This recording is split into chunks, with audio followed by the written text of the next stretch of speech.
Vamos a disfrutar de la mañana. Hoy nos toca a las 10. Saliendo a la 5 minutos para las 11 de la mañana. Vamos a tomarnos un ratito para hablar de música. Es un tema que realmente me apasiona. Pero puntualmente en este caso, de la nueva vida de la música en vinilo. Vamos a compartir algunos datos como para empezar a hablar. Esto es generacional, ¿sí? Por supuesto que los que superamos los 50, por una cuestión no de gusto, sino de época, vivimos el vinilo y no había otra forma de escuchar música que no sea en vinilo. Tal vez si estiramos un poquitito más el rango etario, vamos a estar hablando también de los discos de pasta, ¿sí? De acetato, de las revoluciones por minuto que tenía el combinado, 33, 45, 78. Vamos a hablar de eso, pero digo, más acá en el tiempo, por supuesto que ya va a haber más información porque, bueno, muchos DJs hasta el año 2004, te diría, 2000, pinchaban discos. Luego empezaron a aparecer las bandejas Pioneer en donde, y las consolas para DJs. Antes eran como adaptadas por algunos de los más importantes, pero y ahí se empieza a pasar del vinilo a las bandejas Pioneer. Pero antes los DJs pinchaban en vinilo y ahí por eso tal vez generacionalmente, un poco más aquí en el tiempo, se tenga más acceso al vinilo. Pero por cierto, les digo, cuando yo tenía que escuchar música y tenía 10 años, ABBA lo escuchaba en un vinilo, ¿sí? En un disco, en un long play, en un LP, lo que se llamaba. El primer disco del cual se tiene memoria grabado en vinilo, no en disco de pasta, en vinilo, lo tenemos en el año 1948, Columbia Records, ¿sí? Lanza un LP con una grabación de la Quinta Sinfonía de Beethoven, ejecutada por la Orquesta de Filadelfia. En la historia, luego vamos a ver cuál es la época dorada y van a ver que más o menos coincide. Los discos más vendidos de la historia en vinilo. Abbey Road de los Beatles, el mítico disco en donde están cruzando la calle, ¿sí? En donde está tantas veces repetida por tantísimos otros artistas y foto de todos los turistas cuando van a ese lugar. Seguido por El lado oscuro de la luna, de Pink Floyd. ¿Sí? Los dos discos más vendidos de la historia. Primero, Abbey Road, luego El lado oscuro de la luna. Lo que tenemos con El lado oscuro de la luna, que creo que es un disco doble. ¿Alguien me puede ayudar con ese dato? Pero a mí el disco El lado oscuro de la luna, ¿es doble o yo estoy fantaseando que es doble? Es simple. Quiero decir que es un solo disco. La época dorada de los vinilos, los datos que estamos dando es a nivel mundial, ¿sí? A nivel mundial. Vamos a ver luego que Eddie Pequenino es una de las personas que ha editado algunos de los primeros vinilos aquí en la Argentina. La década dorada entonces, la década del 60 y la década del 70. La decadencia arranca, y a ver, con esto queremos decirle la época dorada, ¿por qué? Bueno, casi toda la música que se editaba en vinilo, hasta la aparición del magazine. En un momento aparece el magazine, que es un precursor del cassette. Era como una... Imagínense... lo que pasa es que esto también, ¿cómo lo explico para el millennial? O para el centennial. Imagínense un cassette VHS. ¿Sí? Sensiblemente más pequeño. Y eso había un aparato en que si quien tenía en su casa, sino en el auto, y era el pasamagazine. ¿Sí? Y ahí tenías grabada también la música. A ver, cuando editaba, por ejemplo, Jorge Porcel, que cantaba, a veces en un momento se le dio por grabar boleros, se lo grababa en simples, en discos pequeños, que tenían una cara A y una cara B. Mira, esto es el magazine. Esto es el magazine. ¿Sí? Que era, a ver, también lo podríamos decir como un cartucho de... ¿Cómo se llaman estas primeras consolas de juego? Family Game, Nintendo. De Nintendo. Como un cartucho de Nintendo. ¿Sí? Más o menos. Bueno, tenemos entonces, la decadencia comienza en la década del 80, con el uso del cassette. ¿Sí? Ahí aparece el cassette, aparece la cinta, ¿sí? Reducen el cómo se grababan los estudios, pasan a la cinta más pequeña y se acentúa en los 90 la decadencia del vinilo con la aparición del CD.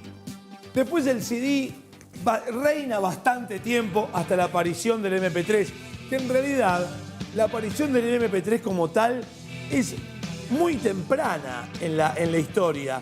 Yo diría que un 95, 96 ya aparece una plataforma que generó tanta discordia en los grandes, no quiero decir monopolios porque no era tal, sino en los grandes sellos discográficos, en las bandas. Yo recuerdo el juicio que quería hacerle Metallica a Napster. Napster fue una plataforma que más o menos era lo que hoy es Spotify, pero gratis.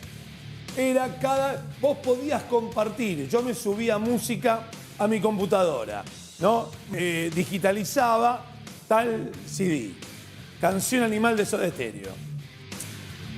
Yo me bajaba Napster y entonces yo podía compartir mi música en formato MP3 con LeBron James, que en ese momento tenía 9 años.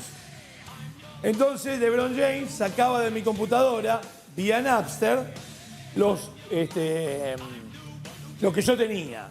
Bueno, despelote, por derecho de autor, de que cómo vas a compartir, cómo la música gratis, cómo vas a poner la música mía gratis, qué pito, qué flauta. Bueno, así terminó pasando.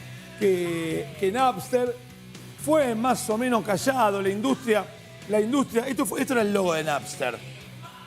La industria pudo de alguna manera ponerle el pie en la cabeza a Napster un poquitito, nada más, porque ya después, y a ojos vista de lo que terminó ocurriendo, hemos visto que el formato de la música compartida, ahora no tanto, porque pagás para poder tener Spotify, por ejemplo. Está bien que podés tener una versión gratis con publicidades, etcétera, etcétera. Pero la idea de que se puedan compartir archivos desde diferentes lugares del mundo, bueno, ya estaba con Napster. La cuestión es que hay un resurgir del vinilo y arranca desde el año 2015, de la mano de melómanos y coleccionistas que impulsaron la venta. Vamos a ir hablándolo, tenemos un informe preparado para todos ustedes. De hecho, ahora vamos a ir con Willy a una de las principales disquerías, cuevas. Nosotros le llamábamos cueva. La cueva, con respecto a la disquería, era que el que vende sabe todo lo que vende. Sabe. Vos le decís, hola, ¿qué tal? ¿Sabés qué? Vengo a buscar un disco de Miles Davis. ¿Qué me podés recomendar? Y el tipo te dice, mira, yo el único que tengo de Miles Davis es este. Pero si vas y te da una dirección, vas a encontrar el que vos querés. Cierro. Se impulsaron las ventas a más de 115.4 millones de dólares anuales desde 2015 y en ascenso. Hay, o por lo pronto, insisto, desde este año, perdón, se empezó a registrar una suba en el volumen de ventas de vinilos, al menos en los Estados Unidos y en Gran Bretaña. Pero para ver cómo es aquí, cómo se llevó a cabo este resurgir en la Argentina, estamos comunicados con Willy Quiroz, el segundo móvil de la mañana. Willy, adelante vos. Muy buenos días, Nacho. Exactamente. Estamos en Cactus Discos, acá en Uruguay, 290. Y un poco antes de este resurgir que vos decías, yo recuerdo, por ejemplo, tengo un amigo DJ y él venía a estas famosas cuevas, en su momento, cuando pasaba música con discos, a escuchar las novedades. Se pasaba 2 o 3 horas en la cueva escuchando las novedades, preguntándole a la persona en cuestión, che, ¿qué llegó? ¿Qué vino? Y así se llevaba 2 o 3 discos en su momento. Salían $36, que eran 36 pesos. Pero lo cierto es que venía a las famosas cuevas a escuchar. Y estamos en una de ellas, justamente en Cactus Discos, aquí con Darío, que gentilmente nos ha recibido, nos ha abierto las puertas de este paraíso que tiene acá. Bueno, muy buenos días. Estábamos hablando de este resurgir a partir, decía Nacho, del año 2015, de volver a escuchar, digamos, música con disco y volver entonces a comprar disco, ¿no? ¿Cómo está? Bien, bien. Sí, efectivamente, me da la impresión de que el tema de que la música se haya transformado en algo tan poco material, ¿no? A partir de que uno la puede bajar de internet, la puede escuchar en un sitio web, colaboró en que un pequeño grupo del público, del consumidor de música que sigue existiendo, redescubriera el vinilo, ¿no? Gente que ya lo conocía y también mucha gente joven que se incorporó y que se sigue sumando, sí. Claro, porque no es un capricho, el vinilo te da una fidelidad en la música que quizás con otra forma de reproducción no conseguís, ¿no? Efectivamente, sí, sí, el sonido del vinilo es distinto. En primer lugar hay que decir que es distinto. Si es mejor o si es peor, ya también va a depender del equipo que tenés, ¿no? Porque podés tener un disco de vinilo excelente, pero si tenés un equipo muy limitado, el audio que vas a escuchar va a ser limitado. Pero en líneas generales, si tenés un buen equipo de vinilo, escuchás muy bien. Escuchás la música como no la escuchaste en otros formatos. Yo decía que tenía un amigo DJ que venía a escuchar a estas famosas cuevas las novedades de ayer, del momento, digamos. Contame cómo es ahora el mercado de vinilo. ¿Viene de afuera? ¿Hay producción nacional, mitad y mitad? ¿Cómo está repartido? Bueno, desde hace unos 3 o 4 años, tal vez más, 5 años, se está fabricando nuevamente en la Argentina. Cuando nosotros empezamos con la disquería en el año 2000 más o menos, y alguien nos decía qué bueno que sería que se volviera a fabricar vinilos en la Argentina, nosotros decíamos es completamente imposible, porque en esa época el mercado era muy chico. Yo siempre decía, no debe haber más de 400 o 500 personas que escuchen vinilos en la Argentina. Y sin embargo, el mercado fue creciendo, la afición de la gente fue creciendo y bueno, las compañías, sobre todo la empresa Sony, que es la que... A ver si podemos recuperar. Y ahora hay 2 fábricas de vinilos. ¿Me escuchaste? Sí, no, estamos haciéndole a Mariano que venga para este lado, que hay más señal de este lado. Sí. Así. Y se fabrica en la Argentina. Esa es una parte del mercado que abastece sobre todo lo que hay reediciones de rock argentino. Discos que hasta hace pocos años eran muy difíciles de conseguir, clásicos de rock nacional, y que ahora se pueden conseguir en reediciones. Y después tenés todo el mercado de lo que es usado. Imagínate que la Argentina y en particular Buenos Aires fue un lugar donde se consumía muchísima música, donde se editaban cientos y hasta miles de títulos por año y se fabricaban millones de discos por año. Entonces ese mercado, esos discos que sobreviven a través del tiempo, sea porque la gente los usó o sea porque simplemente los guardó y no los descartó, es gran parte del mercado. Hay coleccionistas, hay aficionados que prefieren la edición original, que no quieren las reediciones.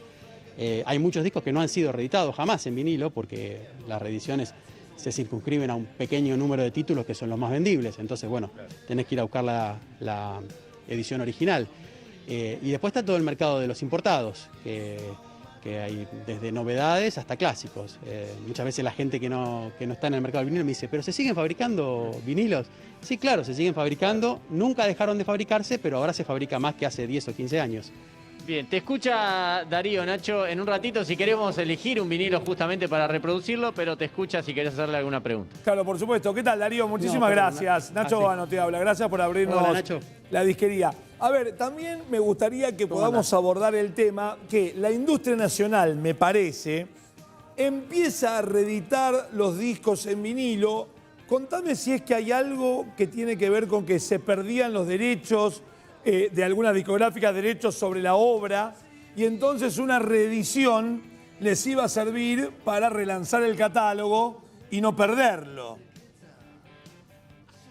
Sí, sí, no soy un experto en el tema, pero vos como artista tenés un derecho a accionar sobre la empresa que tiene los derechos de tu grabación. Por ejemplo, pongamos un ejemplo cualquiera, vos sos Fito Páez y descubrís que tu empresa que te grabó hace 25 años nunca más reeditó tus temas. Bueno, vos tenés derecho a accionar legalmente y la justicia te puede devolver los derechos a vos. Pero me atrevería a decir que eso ha pasado en muy pocos casos, porque en la era del CD se siguió reeditando la mayoría de las cosas.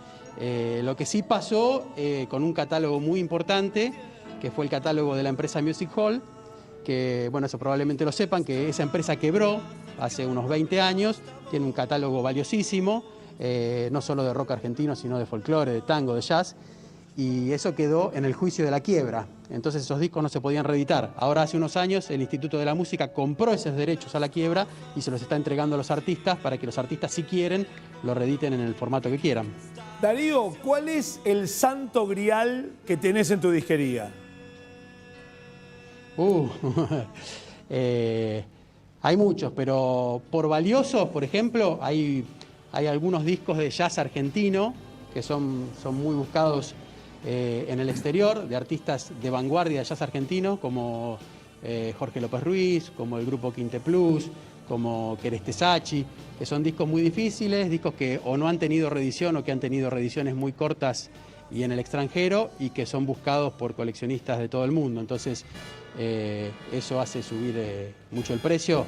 Si te referís a eso por lo de Santo Grial, ¿viste? Yo soy un comerciante, bueno. Pienso en ese aspecto. No, bueno, a ver, pero sí, me refería, no sé si sí, valioso desde el punto de vista económico y también desde el punto de vista musical, ¿no? Que voy a decir, mirá, si alguien lo está buscando en Suecia y también en, no sé, en India, bueno, es un disco que se requiere. Ahora, el mantenimiento de esos discos, ¿los haces, hay que hacerlos a alguna temperatura en especial? ¿Le das un cuidado especial a los discos? Días de mucha humedad como el de hoy, no sé estoy inventando, ¿eh? ¿Ponés el aire en deshumidificador?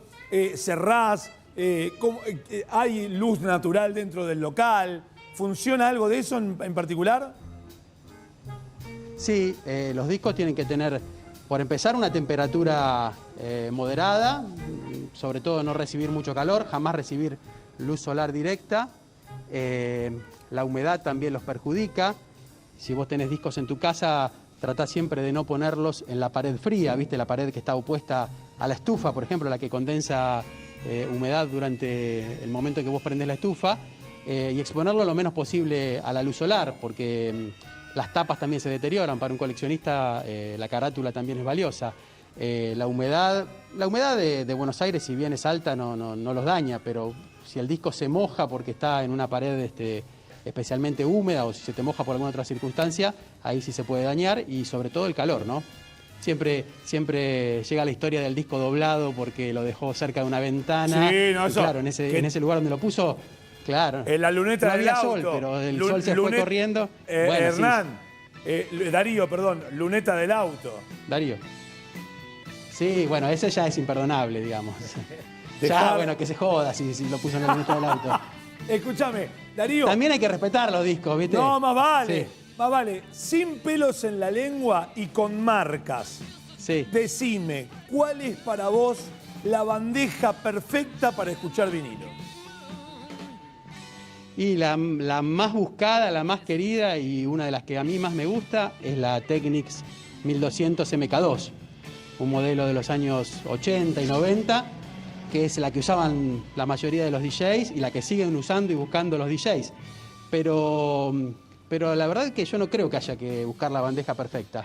Hay que buscar una bandeja que te guste, que vos la uses y la sientas cómoda, la sientas que te gusta cómo suena. Y como te decía antes, el sonido de un vinilo está compuesto de muchas cosas. Está compuesta de la bandeja, pero también está compuesta por la púa y la cápsula que le pones a la bandeja. Y está compuesto por el amplificador que le pones a esa bandeja y los baffles que le pones. Entonces, podés tener una bandeja de las mejores, como esta MK2, que tengo entendido que ahora puede valer unos $1.000 o $1.200, pero si no le pones el resto de los componentes buenos, no va a sonar como se merece. Pero no es necesario pagar esa plata, porque también en Buenos Aires lo que hay es un mercado importante de equipos vintage que también estuvieron en las casas de la gente en los años 70, 80, 90, la mayoría de ellos equipos japoneses que son muy buenos. Además de las bandejas nuevas, que también hay algunas de buena calidad. Sí, a mí lo que me parece, Darío, con respecto que el aparato vintage, no por vintage va a sonar mal. Y me parece en esos momentos la fabricación de los aparatos era otra. Me parece que había mucho mejor calidad. Había mucho mejor calidad en los equipos que eran industriales, que se fabricaban en masa para la gente. Digo, yo tenía un combinado en casa que era muy bueno. Digo, que si hoy yo tuviera que tener en mi casa un equipo de música con la misma calidad que tenía en aquel con respecto a la época, y yo ahora debiera gastar un montón de guita. Sí, es probable, pero también es probable, Nacho, que en aquella época también costara un buen dinero. No sé, yo tengo más o menos tu edad y me acuerdo que un electrodoméstico, un buen equipo de audio o el mismo la televisión color no era para cualquiera. Sí, no, bueno, está bien, sí, pero la gama media, a mí ojo, en una de esas es la sensación. Sí, te entiendo. En una de esas es la sensación que tengo yo. Que la gama media No, vos lo... era buena, la gama media era buena. Sí, sin dudas. La gama media era buena. Y lo ves hoy. Claro, bueno, Darío, muchísimas gracias por abrirnos la disquería. Repetimos dónde la dirección, Willy, por favor. Repetimos dirección, Uruguay 290, Cactus Discos, horario, Darío. De 13 a 19, de 1 de la tarde a 7 de la tarde. Espera, por último, Mirá la cantidad. cachetazo al vicio. De cantidad de discos que tenés de todo tipo. ¿Cachetazo al vicio lo tenés? ¿En vinilo? Sí, lo tengo. No lo tengo acá a mano, lo tengo en el sótano. ¿Cuánto cuesta? Y en buen estado puede valer unos 2.000 o 3.000 pesos. Es un disco que no se ha reeditado. No se ha reeditado. Hay llamada para la compañía. Año 90 y... Sony. Y probablemente, sí. Sony, Sí, no año me acuerdo. 93. Era de Interdisc, me parece, originalmente. Interdisc, mira, bueno, vamos a preguntarle. Me parece, una compañía que ya no existe, pero... Totalmente. Mira, en un ratito te lo tenemos enganchado. Gracias, Willy. Ponémelo aunque sea acá.